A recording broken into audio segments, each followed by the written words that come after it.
Question number 1, find out the antonym of the word lively. Lively అనే వర్డ్కు యాంటానిమ్ అడగడం జరిగింది. లైవ్లీ అంటే ఉత్సాహంగా ఉండడం, జీవకళ ఉట్టిపడే విధంగా ఉండడాన్ని లైవ్లీ అంటాం.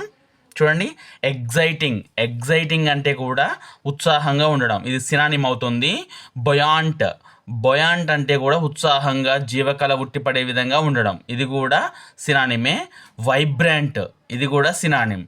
డల్ అంటే నిస్సత్తువగా, నిరాశగా, నిరుత్సాహంగా ఉండడం, ఇదే యాంటానిమ్ అవుతుంది. ఇదే మన సమాధానం. Question number 2, choose the correct verb form. By the end of next year I dash in this company for 5 years.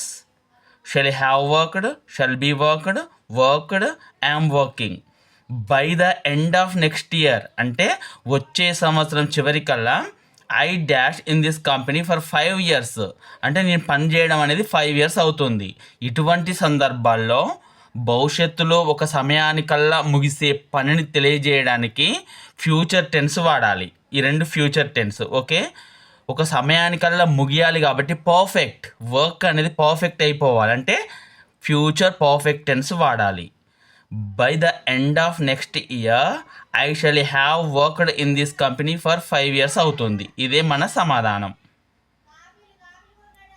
Question number 3, fill in the blank with suitable article if necessary. చూడండి, Banerjee is dash honest man. A and the no article. ఒక విషయం గుర్తుంచుకోండి, honest, hour, honourable ఇటువంటి వాటిలలో H అనేది silent. Air, వారసుడు, HEIR, ఎయిర్లో కూడా H అనేది సైలెంట్, ఆ రావాలి. హా కాదు, ఆనెస్ట్ అనాలి. సో ఇక్కడ యాన్ వస్తుంది. Question number 4, fill in the blank with correct article. I saw dash eagle flying in the sky. ఇక్కడ ఈగల్ అనేది ఈతో స్టార్ట్ అయింది, ఓవెల్ సౌండ్ వస్తుంది, యాన్ ఉపయోగించాలి. I saw an eagle. Question number 5, choose the correct passive form of the given sentence. Shut the door. Shut the door అనేది ఒక imperative sentence, ఒక command. ఇటువంటి వాక్యాలకు మనం లెట్ బి అని వాడాలి, లెట్ బి అని ఉపయోగించాలి. లెట్ తర్వాత ఆబ్జెక్ట్ని తీసుకొచ్చి రాయాలి సబ్జెక్ట్గా. Let the door. Okay, correct ఇచ్చారు. Be shut. ఓకే, ఇదే మన సమాధానం, ఇది కాదు. Let the door be shut అనేది మన సమాధానం. Question number 6, choose the correct reported speech for the following sentence. He said to me, how many brothers have you. నన్ను అడిగాడు ఎంతమంది బ్రదర్స్ అని. దీన్ని ఇండైరెక్ట్ స్పీచ్లోకి మార్చాలి. ఇలా ఇన్వర్టెడ్ కామాలో క్వశ్చన్ ఉన్నప్పుడు ఇక్కడ సెడ్ టు అనేది ఆస్క్డ్గా మారాలి, ఈ విధంగా మారాలి. ఇది ఇన్కరెక్ట్, ఇది కరెక్ట్. లోపల he asked me how many brothers, ఇక్కడ యూ ఉంది కాబట్టి యూ ఉన్నప్పుడు ఇక్కడ ఆబ్జెక్ట్ ఐ దగ్గరకు అప్రోచ్ కావాలి. మీ ఎందుకంటే ఐ వస్తుంది ఇక్కడ. ఐ ప్రజెంట్ టెన్స్ అనేది పాస్ట్ టెన్స్ కావాలి, హ్యాడ్గా మారాలి. I had. చూడండి, ఇది he asked me how many brothers I had, ఇదే సరైన సమాధానం. Question number 7, choose the synonym of the word fragile. Fragile అంటే పెలుసుగా ఉండడం, సులభంగా విరిగిపోయేదాన్ని ఫ్రాగైల్ అంటారు. చూడండి, స్టడ్డీ, గట్టిగా ఉండడం. సాలిడ్, ఇది కూడా గట్టిగా ఉండడమే. డెలికేట్, సున్నితమైన, విరిగిపోయేటువంటి. ఓకే, మనల్ని అడిగింది సినానిమే. సో ఇది డెలికేట్, ఫ్రాగైల్ రెండు కూడా సినానిమ్స్. హెవీ అంటే బరువైన. Question number 8, find out the appropriate antonym of the word callous. Callous అంటే కఠినంగా ఉండడం, అంటే దయాదాక్షిణ్యాలు లేకుండా ఉండడానికి క్యాల్లస్ అంటారు. దానికి యాంటానిమ్ కావాలి. Sensitive, insensitive, careless, cold blooded అని ఇవ్వడం జరిగింది. కోల్డ్ బ్లడెడ్ అంటే కూడా సేమ్ మీనింగ్, క్యాల్లస్ మీనింగే వస్తుంది. అంటే కఠినంగా ఉండడం, కేర్లెస్ నిర్లక్ష్యంగా ఉండడం. ఇన్సెన్సిటివ్ అన్న కూడా అదే మీనింగ్. సెన్సిటివ్ అంటే సున్నిత మనస్కుని సెన్సిటివ్ అంటారు. ఇది దీనికి ఆపోజిట్ వర్డ్. సో మన సమాధానం sensitive. Question number 9, identify the correct pair of homonyms. Homonyms అన్న హోమోఫోన్స్ అన్న ఒకటే సౌండ్ చేస్తే సో ప్రొనౌన్సియేషన్ ఒకే విధంగా ఉండాలి. హై వై ఇది కాదు. Mine thine, night knight, bright shine, ఈ 4 పేర్లో చూడండి నైట్ నైట్ ఉంది కదా, నైట్ అంటే రాత్రి, KNIGHT నైట్ అంటే యోధుడు అని అర్థం.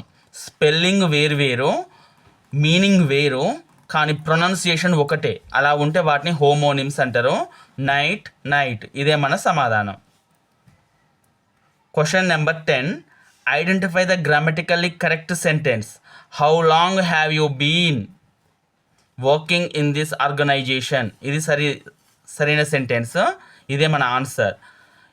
ఒక సంస్థలో ఎంతకాలం నుంచి పనిచేస్తున్నావు అని మనం అడగడానికి ప్రజెంట్ పర్ఫెక్ట్ కంటిన్యూస్ టెన్స్ ఉపయోగించాలి. ఇదే సరైనది. Question number 11, fill in the blank with the correct preposition. He swam dash the river boldly. Over, on, across, into. ఒకవైపు నుండి ఒకవైపుకు వెళ్ళడాన్ని లేదా రివర్ మొత్తం తిరగడాన్ని అక్రాస్ అనాలి. ఓవర్, ఆన్, ఇంటూ వాడకూడదు. He jumped into the river అనవచ్చు, కానీ he swarm across the river అనాలి. So ఇదే మన సమాధానం. The advocate asked Ram, can you give an example pertinent dash the case. ఇక్కడ పర్టినెంట్ అంటే దానికి సంబంధించిన అని అర్థం.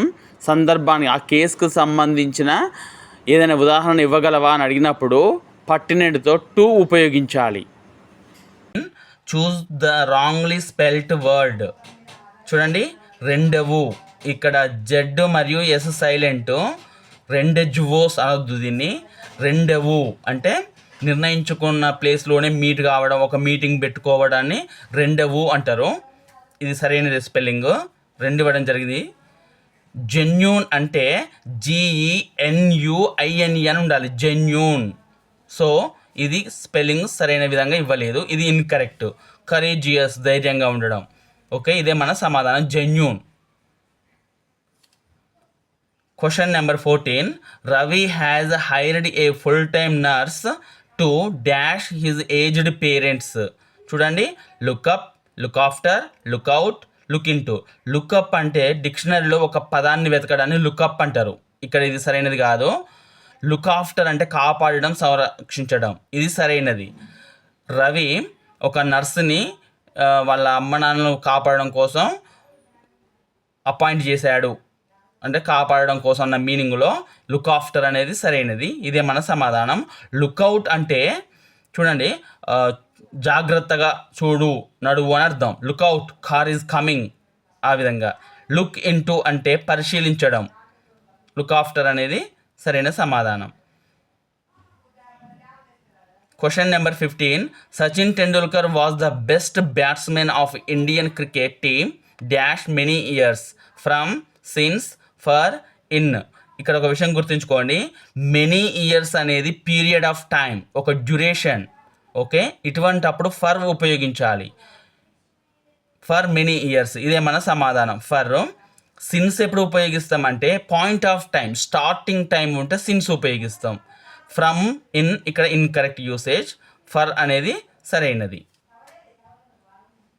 ఇప్పుడు మనం రీడింగ్ కాంప్రహెన్షన్కు సంబంధించిన క్వశ్చన్స్ చూద్దాం. ముందుగా మనం ఈ పారాగ్రాఫ్ చదవాలి, చదివి దాని క్రింద ఇవ్వబడిన క్వశ్చన్స్ను అటెంప్ట్ చేయాలి.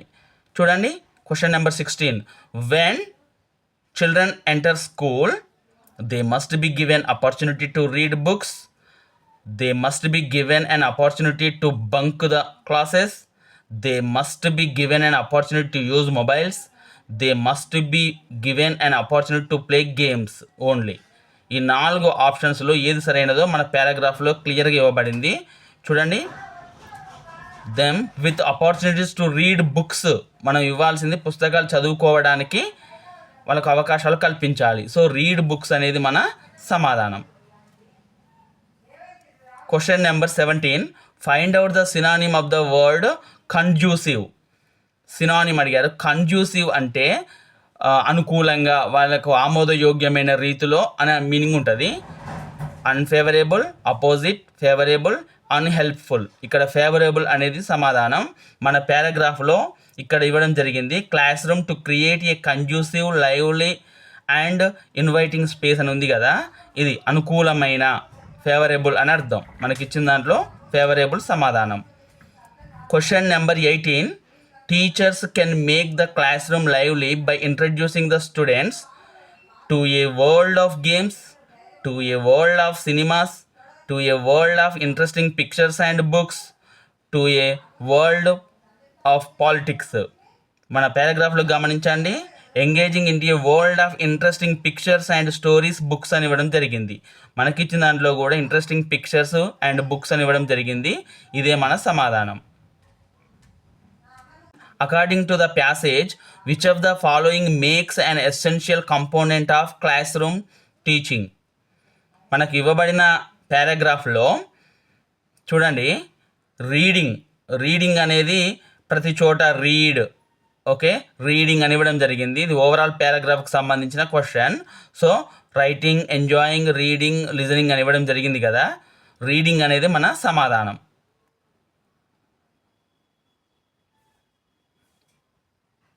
Question number 20.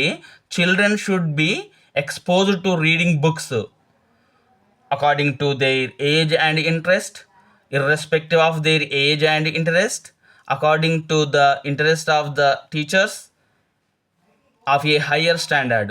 పారాగ్రాఫ్లో గమనించండి, opportunity to read books according to their age, context అని ఉంది కదా, మనకి ఇవ్వబడిన దాంట్లో కూడా ఏజ్ అని ఇవ్వడం జరిగింది. Okay, according to their age and interest, ఇదే మన సమాధానం.